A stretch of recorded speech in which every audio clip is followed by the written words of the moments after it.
Afro Insight, Inclusão e Empreendedorismo. Eu sou Joel Penha, estamos iniciando mais um debate, entrevista. Está aqui à minha direita o nosso amigo Carlos Porto e à minha esquerda Rasdair da Mata. Eu já quero passar para o nosso amigo Rasdair para que ele possa estar apresentando o nosso entrevistado de hoje, Carlos Porto. E o nosso entrevistado de hoje é uma pessoa muito conhecida no cenário sul-mato-grossense, Carlos Porto, historiador, já foi secretário de Cultura do Estado do Mato Grosso do Sul, secretário de Cultura da cidade de Corumbá, e hoje é empresário, um afroempreendedorismo no setor de esporte, com uma empresa Bolt, realizando aí grandes eventos na área esportiva. E nesse momento de pandemia, né, em que todas, principalmente as atividades esportivas estão paradas, Carlos, como é que é para um empreendedor? Nós sabemos que ser afroempreendedor no Brasil já é uma batalha que você tem que, né, matar dentro da nossa cultura afro um leão por cada dia. Como é para um afroempreendedor nesse momento de pandemia em que as atividades esportivas estão paradas no mundo inteiro? Olá, Joel e Rasdair, é um prazer estar aqui. Olha só, falar um pouco de eventos e num momento de crise desse, né, que é uma crise...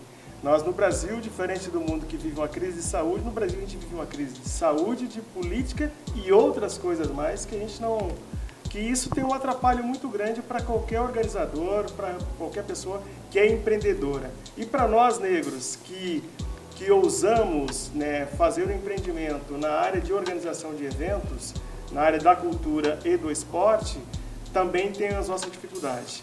E a dificuldade que você tem que gerir, primeiro a crise, segundo você entregar aquilo que você tem proposto, né, que você criou as condições para entregar. E na crise, você tem que buscar as condições favoráveis. Como tudo está adiado, você tem que reestudar as possibilidades, ver o que está acontecendo, ver tudo o que é possível fazer nesse momento da crise, para pós-crise, você buscar soluções e aplicar dentro das possibilidades de ganho da entrega do produto que você tem que entregar. Muito bem, Carlos. Eu quero, dando continuidade nessa nossa entrevista, esse nosso bate-papo, eu gostaria de saber de você, depois eu vou estar conversando também com o Rasdair, a respeito da questão, como o nosso programa é um programa de inclusão e empreendedorismo, e que fala especificamente da população negra, eu gostaria de saber de você, que é um historiador, uma pessoa que não somente por uma questão pedagógica, mas por uma questão de vivência também, a gente sabe, eu conheço a tua história, a gente sabe de todo o processo que você passou, a superação, a resistência. Eu gostaria que você falasse um pouco a respeito da questão dessa dificuldade do afro-brasileiro ascender economicamente no Brasil e especificamente também na nossa região. Nós teríamos que aqui contar um pouco, Joel, da história do negro no Brasil, né? A história da tal libertação que não houve. O negro conquistou seu espaço na sociedade brasileira, aliás, todos os dias ele tem uma luta permanente para ter a sua conquista e ter o seu respeito. Então a escravidão e a tal da libertação em 1888, que não houve, e que a princesa Isabel, que muitos ainda ousam acreditar que ela libertou, nós negros não fomos libertos. A nossa história vem das lutas todas, que vem de Zumbi dos Palmares, que vem de todos aqueles que acreditaram que os negros tinham possibilidade de não ser escravizados e não ser vendidos, como fomos a maioria dos nossos antepassados. Então a nossa história, ela remete hoje a toda uma reflexão para que a partir daí nós pudéssemos galgar e buscar, e aí a nossa união é fundamental, né? Se nós negros não tivermos a percepção, primeiro da consciência, segundo de olhar para o horizonte e falar, aquele irmão, aquela irmã negra que ganha menos no mercado de trabalho, que luta o dia a dia para romper obstáculos, eu que me acendi, que consegui romper alguns obstáculos, eu também tenho que olhar para eles e ver a possibilidade, na hora de gerar o emprego, de gerar renda, colocar esses mesmos irmãos na mesma condição de romper obstáculos. Excelente, Carlos. Eu vou passar agora para o Rasdair da Mata, que é radialista também, é produtor cultural. Mas daí, diante dessa fala do nosso amigo Carlos Porto, você acha que existe uma estrutura, uma raiz, uma estrutura racial no Brasil? Essa estrutura, racismo estrutural, ainda permanece no Brasil? Bem, Carlos e Joel e aos nossos ouvintes que vão participar dessa nossa conversa, essa condição ela existe, continua existindo e vai continuar coexistindo. Então eu lembro de uma fala do Bob Marley que ele dizia, cara, racismo e preconceito ele não acaba nunca. Nós temos que ter uma luta permanente todos os dias. Então o Carlos Porto abordou bem uma situação sobre o Brasil, como o Carlos abordou aqui, a questão da Lei Áurea. Não teve nada de bondade nem nada, era uma questão comercial. Ela veio para cá, ela tinha um objetivo, entendeu? Um país onde 95% da sua população era de negros, portanto eles não eram consumidor. Então a Revolução Industrial estava acontecendo na Europa e aqui era um continente, né? O Brasil é um continente. Você precisava vender as coisas. Como é que vende para escravo? Escravo não consome nada. Então essa tal falsa libertação que o Carlos citou aqui, ela era uma situação mercadológica, mas ela foi muito danosa para nós, os descendentes de africanos, porque elas nos jogou na rua sem qualificação. Nós tivemos o passado histórico de ter sido enganado a participar da Guerra do Paraguai, que como sobreviventes nós seríamos deixados de ser escravos, seríamos ex-combatentes e herdaríamos as terras, que parte, inclusive, é do nosso estado aqui. Não acontecendo isso, as pessoas voltam para a encosta de morro, é aí que dá o início às favelas. A favela dá início nesse período, em que os sobreviventes da guerra foram para lá. E desde esse período até os dias atuais, o Estado nada fez para compensar essa população e dar ela, não é isso, cara? O Estado continua sendo separatista, né? Exatamente. O Estado fez uma divisão de classes, o Estado fez isso. O papel do Estado não é esse. O papel do Estado é unir as populações e dar a condição de igualdade. Pelo que o Estado brasileiro principalmente fez. Ele foi encostando nós, todos os pretos e pretas, numa situação. Então a nossa liberdade é nossa luta. A nossa liberdade econômica, social e política é a partir de nós mesmos. E aí, Carlos, a dificuldade para nós, cada vez, ela apresenta num grau de enorme dificuldade, porque a tecnologia, ela não para, entendeu? A tecnologia, ela avança. E quando você não tem acesso ao estudo que te permite dominar essa tecnologia, você é mais um indivíduo que está fora desse contexto, dentro da proposta hoje, inclusive da pauta do programa, que é o empreendedorismo. Como é que você vai empreender se você não está capacitado? E aí, Carlos, eu gostaria que você afirmasse isso, porque você é um empreendedor e eu tenho certeza que com a tua experiência, com a sua vivência, mas você vê as dificuldades que você enfrenta no dia a dia para ser um empreendedor e como você bem falou, outros irmãos e irmãs nossas que estão aí, mas por essa falta de o Estado não ter dado a eles a oportunidade de se qualificar, ele tem dificuldade de se inserir nisso. E isso, Carlos, eu gostaria que você colocasse, isso é uma das parcelas da desigualdade econômica do nosso país, de se firmar como uma grande nação. Sim, com certeza. Daí eu acho que sim. Tudo o que acontece relacionado à parte econômica... Não, e vamos ver a questão dos salários. Hoje você estuda, faz um concurso, ou você tem a mesma formação que um determinado classe social em determinada empresa, o seu salário é menor. O da mulher é menor. Por quê? Porque você tem a cor da pele escura, porque você tem a pele preta, você tem o cabelo pichain. Isso não pode ser critério, né? Mas infelizmente é. E nós não estamos falando isso simplesmente da nossa voz. Tem dado científico mostrando isso, tem pesquisa, tem estudos sobre isso, mostrando cada vez mais. E, aliás, hoje, né, na conjuntura globalizada, que depois dessa pandemia, eu acho que vai se regionalizar novamente. Né, a globalização ela vai ter uma outra dimensão pós essa pandemia globalizada, né, porque as pessoas vão começar a olhar ao seu redor, né? Quem que está ali? E hoje, nessa crise, quem é o mais prejudicado? Quem é o mais prejudicado?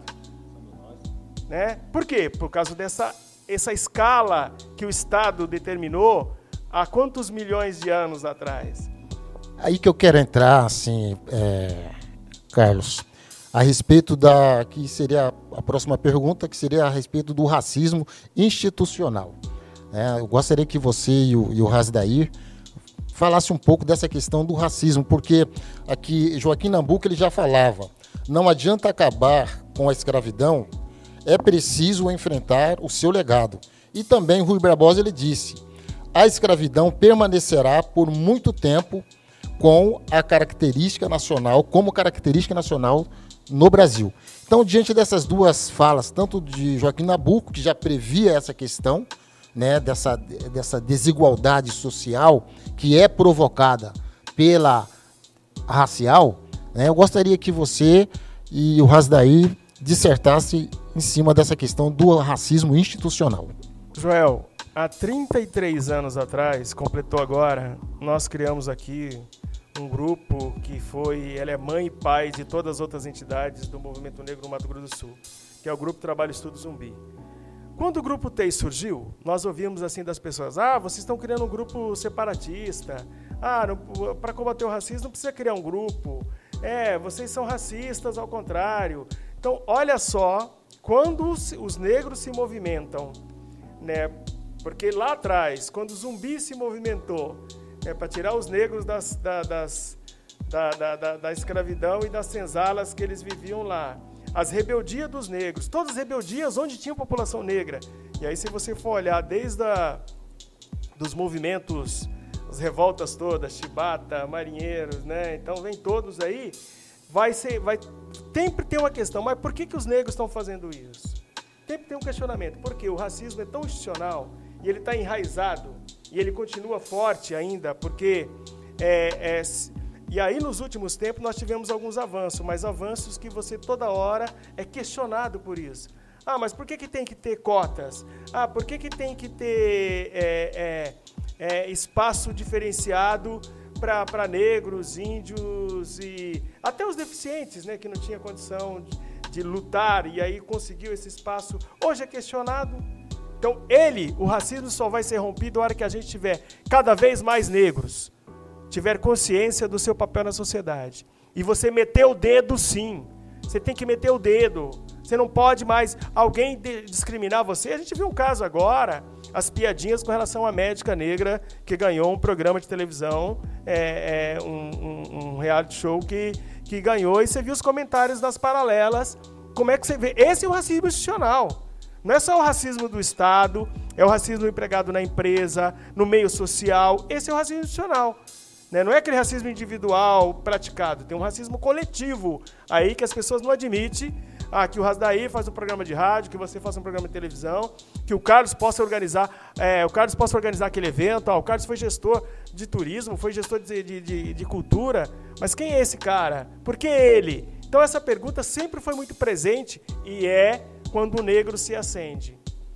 Se um negro advogado se dá bem em alguma causa, quem que é isso? Se o negro está bem andando de carrão, ele não é um negro inteligente, é um negro... Sempre tem um questionamento. E é isso que nós temos que combater. Tem que fazer-se o respeito à sua condição de busca intelectual, de busca de ser bom gestor, de busca de ser um bom empresário. Então é isso que nós temos que fazer. Primeiro mostrar e nunca baixar a cabeça em absolutamente. Porque o Estado, o racismo ele é presente em todas as facetas do Estado. E aí ele vem graduando na sociedade, em todas as suas partes da sociedade. Todas. Não é uma assim, você vai falar, eu vou naquele meio ali, não tem racismo. Mas eu não tive a intenção de praticar.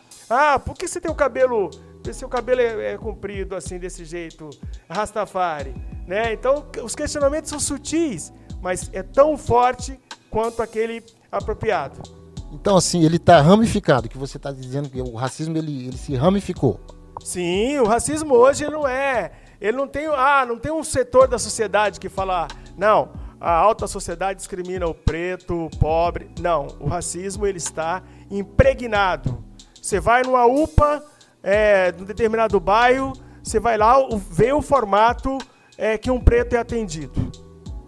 E dentro dessa colocação que você tocou, o Carlos, da saúde, você vê bem que saiu os dados de quem está morrendo no Brasil, e aí o dado colocou o seguinte, que a população preta é bem menor. Por que ela é bem menor? porque não está sendo notificado. Você viu agora que foi feita uma busca nos cartórios e ontem as 5.400 e poucas vítimas já feitas, no mínimo, se colocou assim, por baixo é o dobro, buscado as respostas nos cartórios dos laudo de óbito de respiratórios, que não está sendo feito o exame. Então você veja bem, mais uma vez, assim como na gripe espanhola, que na realidade não é uma gripe espanhola, era uma gripe do Kansas, que como estava na Primeira Guerra Mundial, para não abater a tropa, né, é bom para quem está nos ouvindo, o cara ter ideia, então não se foi informado. E a Espanha, que estava neutra, ela informava tudo o que acontecia, então por isso foi dado a ela o título de gripe espanhola. E nesse período, as milhares de mortes que aconteceram, principalmente nos Estados Unidos, da onde a origem da doença, quem morreu foi o nosso povo descendente de africano. E mais uma vez, aqui no Brasil, depois que apurar de fato, e aí for revelado as partes que estão sendo ocultas agora por algum interesse, verão também que a maior parte das vítimas serão a nossa população, porque, inclusive, são as pessoas, Carlos, que estão morrendo em casa, da qual não é notificado, e ele não vai virar estatística da história da Covid. Na verdade, essa estatística, ela continua. Nós somos os negros são os que mais morrem com a bala perdida, os negros são os que mais morrem por não atendimento da saúde, os negros são os que mais morrem quando não tem a comida no dia a dia. Então, assim, a nossa estatística da violência racial, ela continua com a gente. Quando nós somos proibidos de ter acesso a uma série de informações pela questão econômica, quando nós somos proibidos, é o racismo que ele está formalizado, né? Quando você não tem devidas condições sociais de obter casa, de obter um emprego, porque você não teve condições de acesso à educação, né? Aí, como é que isso justifica do ponto de vista social? Ah, não, a lei é igual para todo mundo. Para quem é igual? Vamos reparar, então, quando a gente pede reparação e pedimos danos ao que aconteceu a partir de 88 para trás, muitos questionam que nós estamos... Por que estão pedindo reparação? Nós queremos reparação, sim. Porque nossos antepassados, eles vieram ricos da sua história. Eles tinham o que comer e o que beber na África. Não só isso, Carlos, mas assim... até a história que eu vi essa semana um professor que estava questionando a questão de cotas. Então, não sabia quem está questionando o cara. Você lembra que a questão de cota foi quando aquele nosso companheiro, fazendo a tese dele de doutorado na USP, fez um levantamento que cada descendente de africano no Brasil tinha direito a $102 mil aqui no Brasil, que não foi 400 anos, foi 300 e poucos anos. Então, a União teria que nos pagar. Como a União não teria esse dinheiro, você lembra que foi ingressada uma ação no Supremo em que nós pedimos a cota nas universidades e que melhorou, em tese, a participação. Nós tínhamos, no início desse pedido, apenas 2% de negros e negras participando do ensino nas universidades federais, paga com o dinheiro do contribuinte. E depois desse processo da cota, então tem gente achando que é algum partido que deu cota por alguma bondade. Não.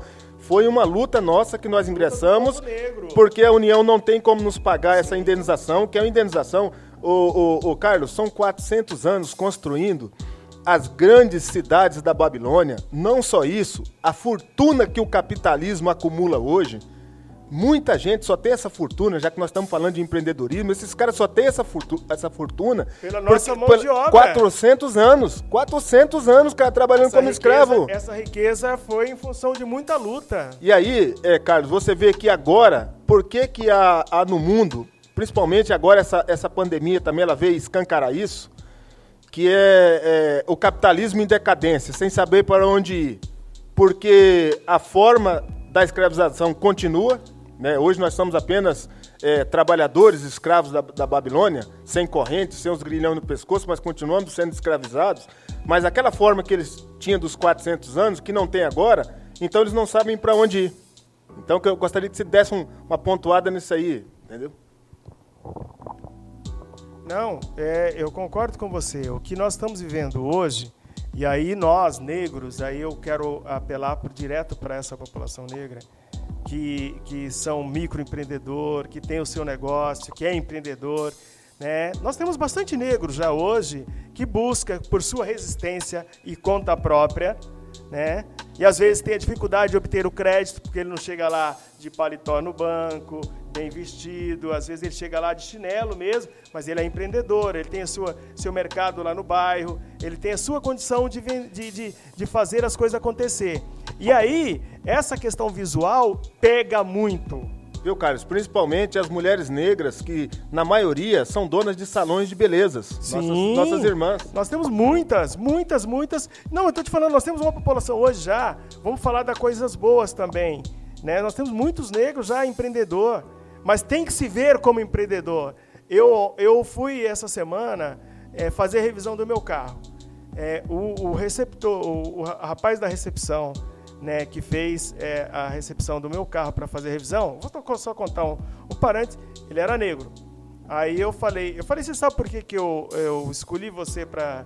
Não é a primeira vez, é a segunda vez? Sabe por quê? Ele falou, não, porque você tem a pele escura e com certeza você não é escolhido por todos aqui. Não é todo mundo que vem fazer a revisão do carro que escolhe você. E como você ganha por comissão, né, e com certeza as pessoas escolhem outras aqui. Eu tenho certeza disso. Comece a observar isso. Ele falou, farei essa observação a partir de agora. Carlos e Rasdair, e o nosso público também, nossos internautas, estamos já chegando aos últimos minutos finais do nosso programa Afro Insight, mas eu não poderia deixar de tocar aqui numa pauta, Carlos Porto e Rasdair da Mata, sobre a questão política. Eu acho que toda essa questão de estrutura do racismo, seja ele institucional, seja estrutural, essa questão que você disse que muitos negros, como você, como nós temos visto doutor Aleixo Paraguaçu, doutora Raimunda, enfim, muitos negros que ex-ministro do STF, Joaquim Barbosa, que eu tive o prazer de conhecê-lo pessoalmente, que ascenderam socialmente falando, economicamente, Jaciguara, Benhur, que falei hoje com o Benhur, estará conosco aqui também, enfim.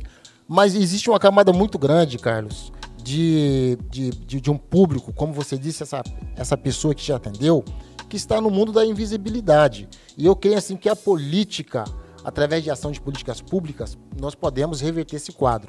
Mas também existe uma outra agravante, Razel, que é a questão de... Existem poucos políticos no Senado, na Câmara, né, como deputados estaduais. Eu gostaria que nesses minutos finais você e o Rasdair dissertassem sobre essa questão. Olha, eu acho a questão política fundamental. Eu não sou daqueles que acham que a política não... Eu tenho a política como algo que ela é o caminho para a busca de um monte de soluções. Eu acho que cada vez mais negros participando das frentes políticas e disputando o cargo, né, possibilita e fazendo o debate que precisa ser feito. Também não queremos aqueles negros que vão lá disputar por fazer e fazem todo tipo de acordo e não colocam a questão racial a princípio dentro. Tem que ter princípio, né? Não é porque você é negro, vou disputar por disputar e o negro vai ter que votar em negro. Não. Tem que ter coerência, né? Ter um discurso que vá de encontro com aquilo que você está buscando. E, aliás, as políticas públicas, o Rasdair colocou muito bem, é ela que dá a dimensão para que lá os espaços sejam garantidos, né? Porque na vida privada é uma guerra permanente que você tem que travar, né? No espaço público, você como vereador, você como deputado, você como senador, né, ou como prefeito, ou como presidente da República, né, você tem como implementar essas políticas públicas voltadas para as populações negras, indígenas, né, e todas as camadas que necessitam de políticas públicas. Então, é necessário que cada vez mais haja negros dispostos a colocar a sua cara e também outras pessoas de outras etnias que tenham coragem de defender, né, também essas políticas e defender a questão do racismo institucional e social na sociedade brasileira. Bom, Carlos e Joel, nós sabemos que numa nação democrática, de fato e de direito, os caminhos para você consertar as diferenças, ele passa exatamente pelos caminhos das decisões políticas. E para isso, você bem enfatizou, é preciso ter pessoas, não só os negros, mas também os não negros, compromissados com essas questões, né? Você, de fato, você tem que fazer uma gestão que você venha fazer reparações para aqueles que estão em desigualdade. E para isso você tem que praticar uma outra desigualdade para poder, senão não vai igualar. Essa é uma realidade. E aí, de fato, nós temos que, para quem está nos ouvindo, encorajar pessoas, tanto eles, seja negro ou não negros, para que, de fato, nós possamos ter uma nação justa. Para que... Tem uma pauta relacionada à população negra, a população que não está no topo daquelas questões que são colocadas no dia a dia. Vão colocar meio ambiente, vão colocar saúde, mas que saúde? Para que povo? Exatamente. E aí, de fato, eu lembro, Carlos, de uma vez que o Ciro Gomes estava dando uma palestra aqui na Caixa dos Advogados, assim que ele tinha chegado dos Estados Unidos, fez uma tese de mestrado lá, e quando ele abriu o debate, eu fui a primeira pessoa que escrevi, até porque ninguém estava tendo coragem, eu fui lá, fiz umas indagações a ele, falei, o senhor falou de tudo aqui, mas o senhor não falou como resolver parte da população desse país. E aí ele pegou o microfone e disse assim, a grandeza de um homem público é saber quando ele não domina um assunto, e eu quero confessar que não domino esse assunto que o senhor me abordou aqui, ao sair daqui vou contratar uma assessoria. Então você veja bem, naquele momento, uma pessoa que estava, na visão dele, predisposto a disputar uma eleição presidencial e não soube responder como é que resolver parte da... Então, assim, essas são as nossas questões. E nós precisamos que as pessoas estejam preparadas para isso. Porque, de fato, Carlos, nós não vamos sair dessa inércia que nós estamos no campo econômico, em todos os sentidos, se nós não resolvermos parte dessa população. É parte dessa população. Essa nação nunca será grande, enquanto ela tiver com o negativismo de metade dessa população que não faz parte dessa parcela socioeconômica, de produção e tudo. Eu quero agradecer, nós já estamos chegando nos minutos finais, quero agradecer imensamente, é uma honra receber o Carlos Porto, é nosso amigo, nosso companheiro, que tem uma história brilhante no nosso estado, no Brasil, um grande empreendedor e é uma referência também para jovens, para todos aqueles que querem verdadeiramente trilhar aí um caminho da ascensão social, educacional e econômica. Então, quero ouvir as considerações finais do nosso amigo e depois o Rasdair da Mata. Temos no Insta e tá no Facebook lá as atividades. Na verdade, nós trabalhamos muito mais com as atividades que desenvolvemos do que a empresa. Então, assim, nós fazemos um evento chamado Trail Run Serra da Bodoquena, que está na 4ª edição. É só entrar no Insta e no Facebook, que está lá, Trail Run Serra da Bodoquena. E fazemos uma feira literária, que está na 6ª edição, é a única do estado de Mato Grosso do Sul. Hoje já trouxemos aí mais de 500 escritores, artistas. Durante 3 dias acontece a feira em Bonito, né? É uma feira que eu tenho orgulho de falar que ela tem uma representatividade da leitura no Mato Grosso do Sul. Acho que do Centro-Oeste é uma grande feira que acontece. E fazemos um festival de blues também, lá em Bonito, já está na sua 8ª edição. E realizamos ainda 2 corridas aqui, a corrida da Cacemes, que esse ano nós estamos aí nessa dúvida da pandemia, que seria uma maratona em Campo Grande, né, que está na sua 10ª edição, e a corrida do Servan, que é uma corrida temática de rock and roll. Então a gente tem alguns eventos aí que está tudo lá nas redes sociais, que as pessoas podem entrar lá. E além do rock and roll, em breve nós vamos fazer a do reggae, né? Tá programada. Até porque a empresa chama Bolt, né?